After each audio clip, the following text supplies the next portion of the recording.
Stop being liked, start being seen. Carl Jung's darkest warning. You think your boundless kindness makes you a good person. It doesn't. It is a desperate trauma response systematically erasing your existence. Beneath your accommodating smile, a terrifying monster of resentment is boiling. To reclaim your soul, you must do the unthinkable, become the villain. The wake-up slap and the agony of an invisible existence. There is a silent tragedy unfolding right this very second, not in the headlines of the world outside, but within the suffocating, invisible walls of your own mind. You are bleeding out, and the most terrifying part is that you are smiling while it happens. Carl Jung once drove a cold, sharp blade into the grandest illusion of humanity, leaving behind a legacy that cuts straight to the bone. The privilege of a lifetime is to become who you truly are. Yet, he also warned us of a fate far more brutal than death itself.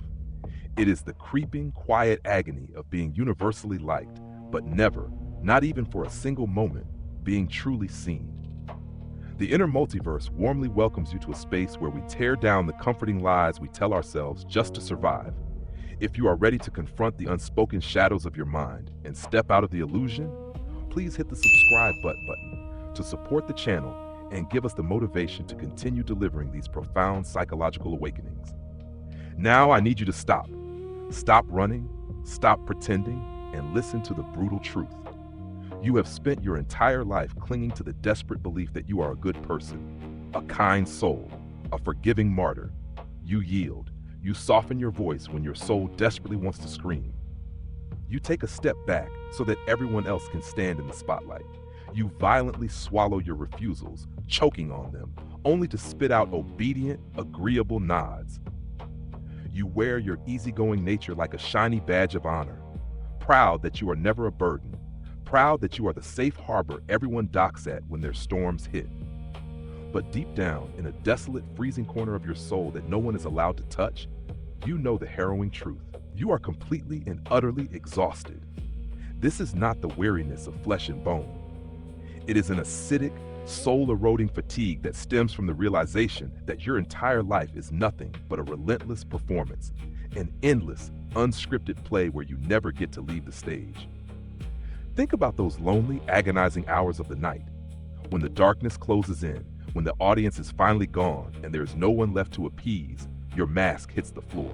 That is when the curse of overthinking tightens its icy grip around your throat.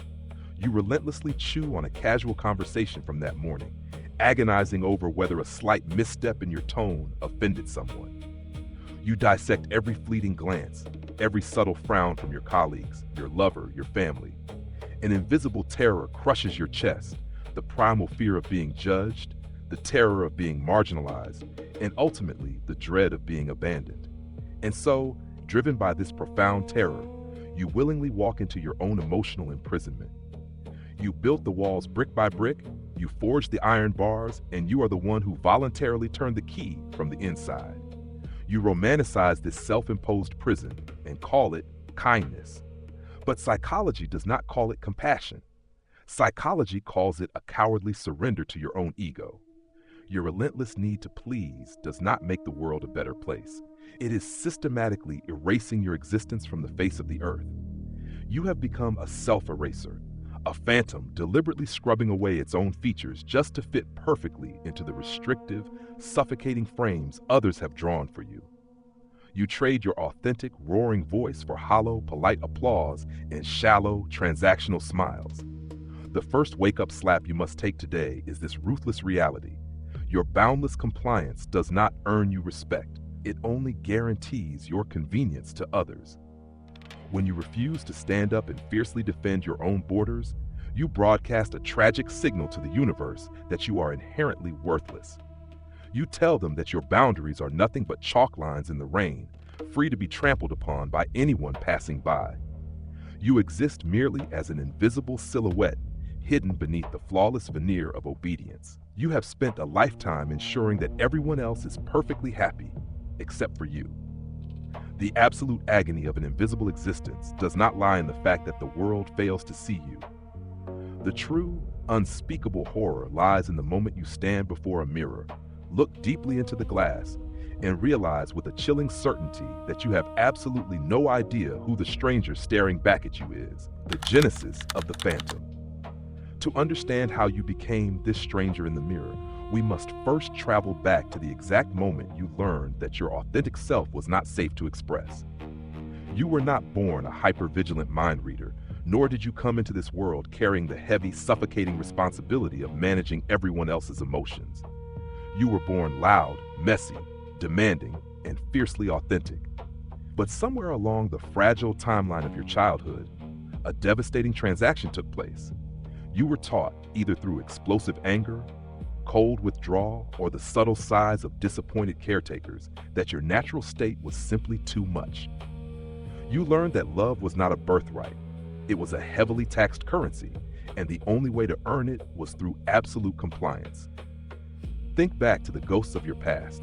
Perhaps it was a volatile household where you had to walk on eggshells, unconsciously learning to read the microscopic shifts in your parents' moods just to survive the evening.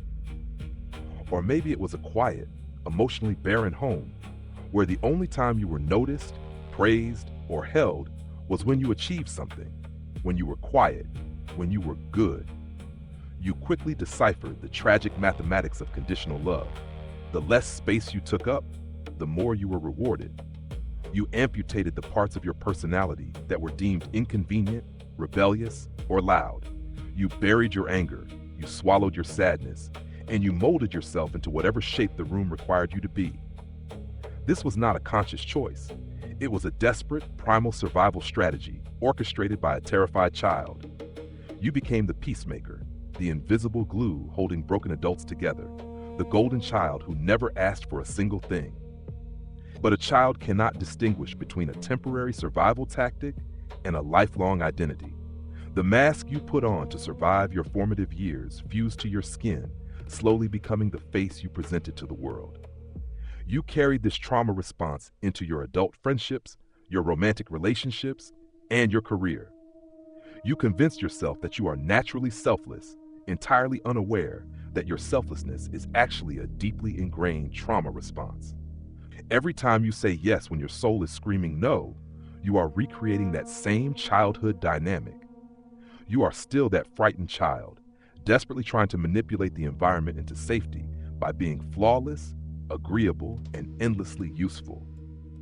You mistakenly believe that if you just give enough, if you just anticipate everyone's needs before they even voice them, you will finally secure a love that cannot be taken away. But the tragedy of this strategy is that it only attracts people who need to be serviced, not people who want to love you.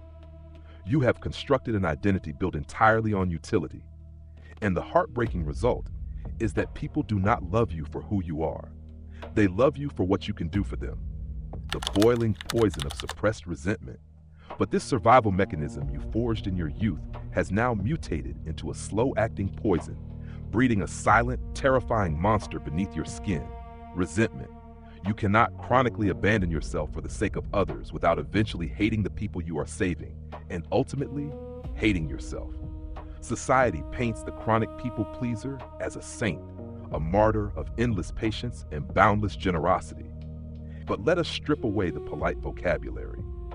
Deep down, beneath the accommodating smiles and the instant willingness to help, you are furious. You are boiling with an unrecognized, unspoken rage that you do not even allow yourself to feel. This resentment is the inevitable byproduct of a profoundly unfair, unspoken contract you have created with the world. You operate under the delusional premise that if you constantly prioritize others, if you sacrifice your time, your energy, and your peace, the universe will eventually reward you. You expect others to intuitively recognize your sacrifices and reciprocate with the same level of devotion. But they do not. They take your boundless giving as a baseline, a standard operating procedure. When your silent expectations are inevitably unmet, a quiet, acidic bitterness begins to pool in your chest.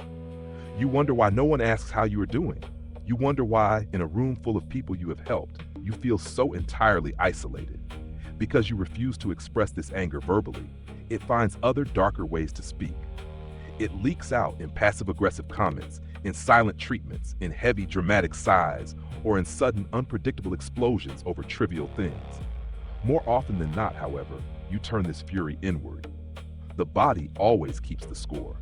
Your unexpressed boundaries and swallowed words manifest as chronic migraines, unexplainable muscle tension, digestive issues, and that pervasive, crushing exhaustion that sleep can never cure. Your physical body is literally breaking down under the weight of the truths you refuse to speak. You are dying of emotional starvation while desperately trying to feed everyone else at the table. You must realize that this unspoken anger does not make you a bad person. It makes you a human being whose boundaries have been chronically violated by your own hand. You are angry at your friends for taking advantage of you. But the deepest, most agonizing layer of that anger is directed at yourself. You are furious that you lack the spine to protect your own peace. You resent yourself for the instant your mouth forms the word yes before your brain even has the chance to protest. This boiling poison is actually a desperate distress signal from your neglected soul. It is your inner self banging its fists against the walls of your chest, begging you to finally fight for it. It is telling you that the cost of keeping the peace in the outside world has resulted in a devastating, all-consuming war within yourself. The sacred art of disappointing others. The only known antidote to this suffocating resentment is the very thing you have spent your entire life running from: the courage to let people down. If you want to stop feeling like a ghost in your own life, you must learn the sacred, terrifying art of disappointing others. For a chronic people pleaser, setting a boundary feels indistinguishable from committing an act of violence. The mere thought of looking someone in the eye and saying, "No, I cannot do that," or "that does not work for me," triggers a biochemical panic in your nervous system.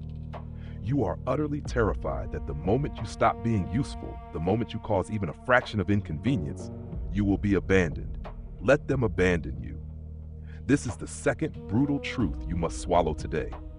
Any relationship, whether it is a friendship, a romantic partnership, or a familial tie that requires the constant suppression of your authentic self to survive, is not a relationship at all.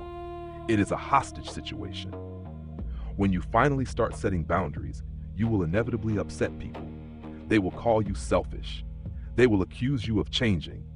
They will try to guilt trip you back into the comfortable, compliant box you just crawled out of. But their disappointment is not your failure. It is your liberation.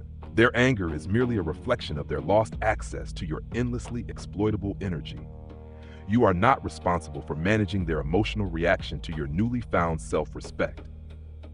To reclaim your life, you must be willing to become the villain in someone else's story.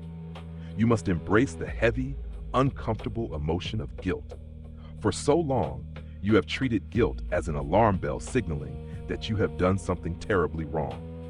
But in the journey of healing, guilt is actually a sign of profound growth. It means you have finally chosen yourself over the insatiable demands of the world. You must learn to sit with that guilt, to let it burn through your veins without rushing to apologize, without over-explaining, and without instantly retracting your boundary to soothe the other person. You simply let the no hang in the air, solid and immovable.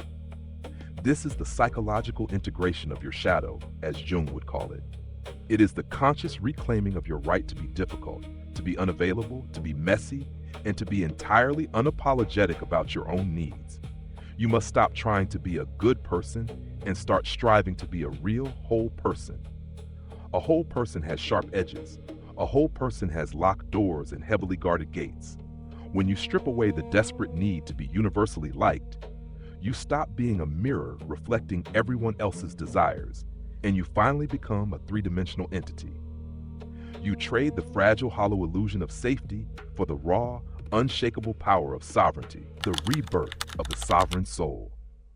Once the ashes of your burned-down boundaries settle and the people who only loved your obedience depart, you are finally left with the space to build an empire of your own. This is the ultimate phase of your psychological awakening, the rebirth of the sovereign soul. It is a quiet, profound devastation at first. Looking at the vacant spaces left by those who could not tolerate your authenticity will sting, but that emptiness is sacred ground. It is the clearing in the forest where your true identity, the one you buried beneath decades of polite smiles and swallowed words, can finally begin to take root and grow. you will start to notice subtle, miraculous shifts in your daily existence. The chronic, heavy fog of overthinking begins to lift. Because you are no longer managing an exhausting web of lies and performances, your mind becomes remarkably quiet. You will sit alone in a room, perhaps with a cup of coffee or a book, and for the first time in your life, you will not feel the frantic urge to check your phone or see who needs you. You will discover the exquisite, intoxicating freedom of simply existing without having to justify your space on this earth. The energy you once bled out to keep the world artificially warm will suddenly rush back into your own veins, waking up dormant passions, forgotten hobbies, and the deeply buried desires you never dared to pursue.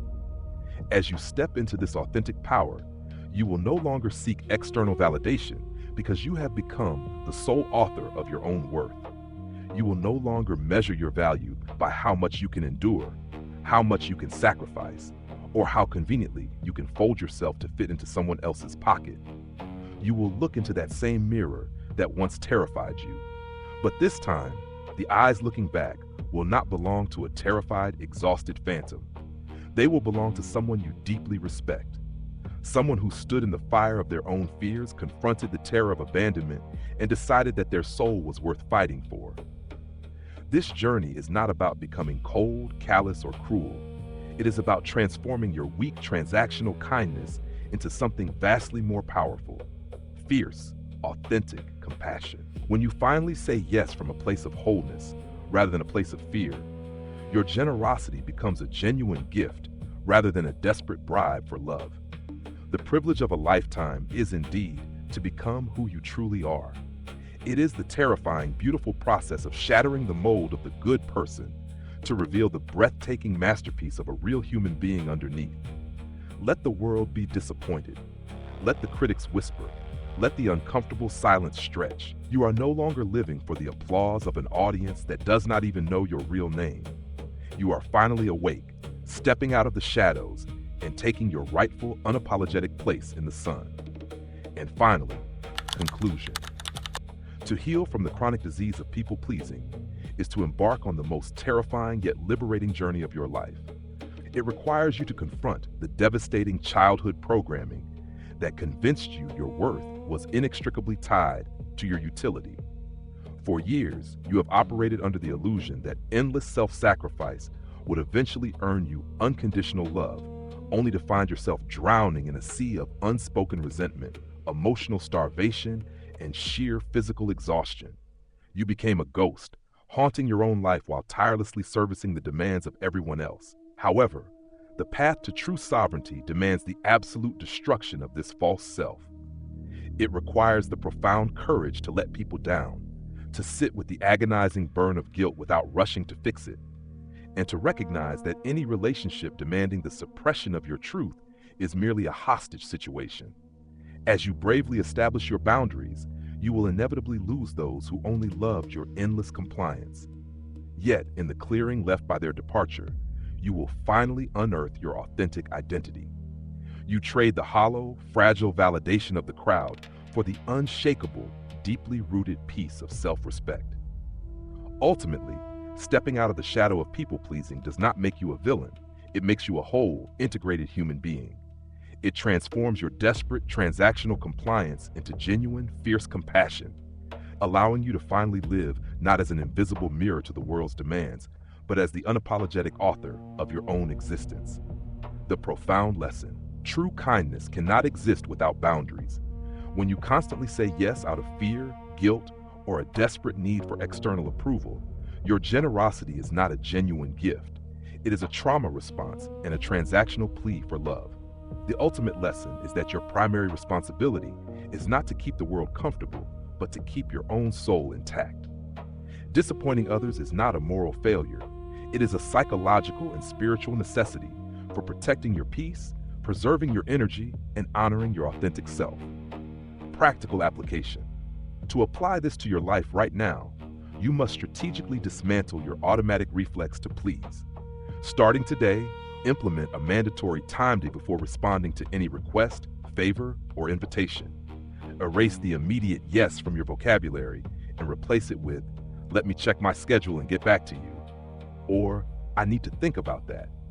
This brief window gives your logical brain time to catch up with your nervous system, preventing your trauma response from hijacking your voice. When you decide to decline, practice delivering a complete, unembellished no. Do not over-explain, do not profusely apologize, and do not instantly offer alternatives just to soothe the other person.